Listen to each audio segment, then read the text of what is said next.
بسم اللہ الرحمن الرحیم۔ حضرت موسیٰ علیہ السلام کی شریعت کے حوالے سے علماء نے لکھا کہ ان کے دور میں روزے آئے 40۔ پھر بعض کے علماء نے لکھا کہ جب زمانہ آیا حضرت داؤد کا علیہ السلام، ایک دن روزہ رکھتے تھے حضرت، ایک دن ناگا کرتے۔ پھر زمانہ چلتے چلتے آیا حضرت عیسیٰ کا علیہ السلام، ان کے زمانے میں بھی روزے ملتے ہیں۔ اچھا، پھر مزے کی بات یہ ہے کہ جس کو آج کہا جاتا ہے بائبل، ان کے دو حصوں کو اکٹھا جو کیا جاتا ہے نا، ایک کو کہا جاتا ہے عہد نامہ قدیم اور دوسری کو کہا جاتا ہے عہد نامہ جدید۔ علماء نے لکھا ہے با حوالہ دونوں میں روزوں کا ذکر ملتا ہے، دونوں میں۔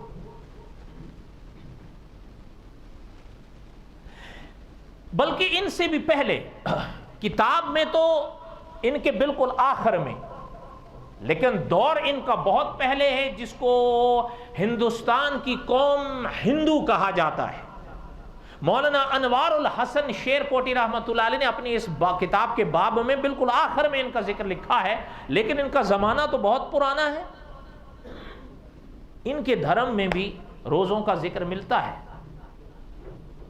ہاں، یہ ایک اگلی بات ہے جو آپ بھی سمجھ سکتے ہیں کہ ان میں سے بعض کے حوالے سے وہ برت آٹے کی کچوری سے ٹوٹے تو ٹوٹے، وہ پھلوں سے نہیں ٹوٹا کرتا۔ بہرحال یہ وہ جانے۔ اب آیا دور اخیر میں حضرت محمد الرسول اللہ صلی اللہ علیہ وسلم۔ اب اس امت پر اللہ جی نے روزے فرض فرمائے جب حضور صلی اللہ علیہ وسلم مکہ المکرمہ سے مدینہ منورہ آئے۔ اب آیت آئی، علامہ سندھی رحمۃ اللہ علیہ نے جو تفسیر لکھی ہے، یا ایھا الذین آمنوا، اے ایمان والے، کتب علیکم الصیام۔ اب یہ آیت علامہ سندھی رحمۃ اللہ علیہ اس باب میں لائے ہیں جسے ہجرت مدینہ کہتے ہیں۔ کما کتب علی الذین من قبلکم، تم پر بھی فرض ہے، تم سے پہلوں پر بھی فرض تھے۔ اللہ جی کیوں فرض تھے؟ فرمایا لعلکم تتقون، تاکہ تم متقی بنو۔